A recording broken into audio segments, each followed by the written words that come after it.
3000 feet की ऊंचाई पर स्थापित एक दंत की यह दुर्लभ प्रतिमा की कहानी बहुत ही रोचक है।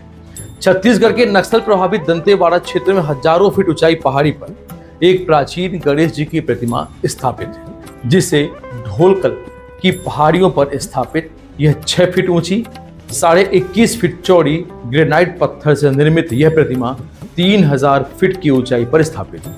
गणेश जी की यह प्रतिमा सैकड़ों साल पुरानी। इस अद्भुत प्रतिमा को नागवंशी राजाओं के द्वारा स्थापित किया गया था। इस भव्य मूर्ति को लेकर आज भी बहुत से रहस्य बने हुए हैं। वास्तुकला की दृष्टि से देखा जाए तो यह मूर्ति कलात्मकता का एक विशेष उदाहरण है। गणपति जी की इस प्रतिमा से ऊपरी दाएं हाथ में फरसा, ऊपरी बाएं हाथ में टूटा हुआ एक दंत, नीचे दाएं हाथ में अभय मुद्रा में अक्षय माला धारण किए हुए, वहीं मूर्ति के नीचे बाएं हाथ से मोदक धारण किए हैं। यह रहस्यमय अद्भुत प्रतिमा एक आयुष के रूप में विराजित है। पुरातत्वविदों का कहना है कि ऐसी प्रतिमा पूरे बस्तर क्षेत्र में कहीं नहीं देखी। एक दंत गणेश जी के एक दांत टूटने के संदर्भ में यहाँ पे कथा प्रचलित है। क्षेत्र में यह कथा प्रचलित है कि भगवान गणेश और परशुराम का युद्ध इस शिखर पर हुआ था। दक्षिण बस्तर के भोगामी आदिवासी परिवार अपनी उत्पत्ति ढोलकट्टा की महिला पुजारी से मानते हैं। इस युद्ध के दौरान भगवान गणेश का एक दांत टूट गया था। इस घटना की याद में ही छिंदक नागवंशी राजाओं ने शिखर पर भगवान गणेश की इस प्रतिमा को स्थापित किया था। चूंकि परशुराम के फरसे से गणेश जी का दांत टूटा था, इसलिए पहाड़ी के शिखर के नीचे के गांव का नाम फरसपाल रखा गया था। पुरातत्व वक्ताओं के अनुसार और पुरातत्वविदों के अनुसार ढोलकल शिखर पर स्थापित दुर्लभ गणेश जी की प्रतिमा 11वीं शताब्दी की बताई जाती है। यह प्रतिमा ललितासन मुद्रा में विराजमान थी और शायद परशुराम जी के एक दंत टूटने के बाद भगवान गणेश का नाम एक दंत पड़ा था। रक्षक के रूप में नागवंशियों ने स्थापित की थी गणेश जी की प्रतिमा ढोलकल पहाड़ में। पुरातत्वविदों के मुताबिक इस विशाल प्रतिमा को दंतेवाड़ा क्षेत्र रक्षक के रूप में पहाड़ी की चोटी पर स्थापित किया गया। गणेश जी के आयुध के रूप में फरसा इसकी पुष्टि करता है।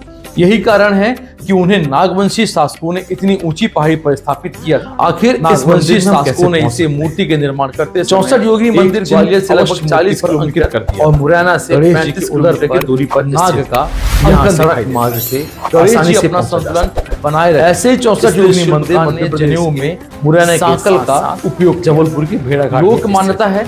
ऐसा मान्यता है और ऐसा कहानियां यहाँ प्रसिद्ध कहानियां भी इस बात की पुष्टि करती है मंत्र सिद्धि के दक्षिण बस्तर के भोगामी आदिवासी परिवार पुरातन काल साधु संत और तांत्रिक करते हैं। महिला पुजारी शायद यही इसके क्षेत्र में यह कथा प्रचलित है कि भगवान गणेश इसकी परशुराम का युद्ध इसी शिखर पर रहस्य भरी युद्ध के दौरान जब इन दीवालों गणेश का दांत टूटा तो वहां पर वो तंत्र विद्या इस घटना को चिरस्थायी बनाने के साधना का केंद्र नागवंशी राजाओं जहां पर रात्रि शिखर रुकने में भगवान श्री गणेश की प्रतिमा स्थापित कर दी। जय श्री राम। परसपाल के ही बगल में कोतवाल पारा का एक गाँव है। कोतवाल मतलब रक्षक या पहरेदार।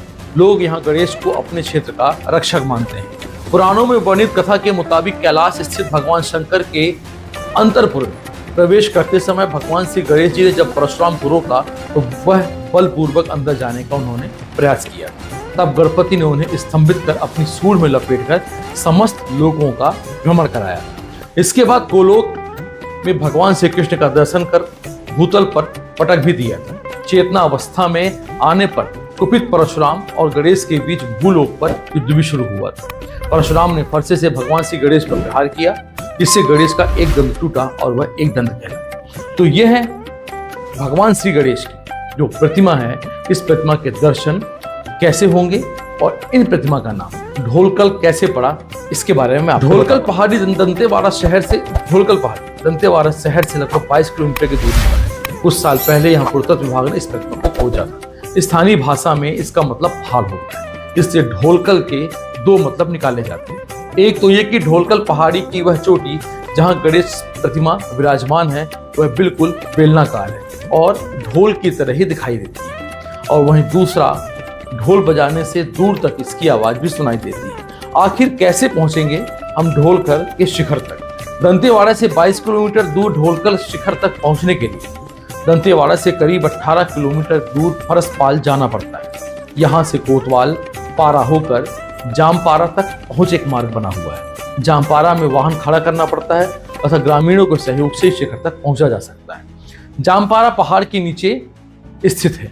यहाँ से करीब 3 घंटे पैदल चलकर उस पहाड़ी की पगडंडियों से होकर ऊपर पहुंचना पड़ता है। बारिश के दिनों में पहाड़ी नाले इसके लिए बहुत बड़े बाधक होते हैं और वहां तक पहुंचते पहुंचते भगवान श्री गणेश की प्रतिमा के दर्शन करने के लिए बहुत से लोगों की जानें भी चली जाती है, क्योंकि यह धरती तल से, जमीन तल से 3000 फीट की ऊंचाई पर एक छोटे से बेलनाकार टीले में भगवान गणेश की प्रतिमा विराजमान है। और यदि आप भी भगवान श्री गणेश के दर्शन करना चाहते हैं तो दंतेवाड़ा से 22 किलोमीटर दूरी पर ही भगवान गणेश के दर्शन हो जाते हैं। परंतु इस बात का ध्यान रखें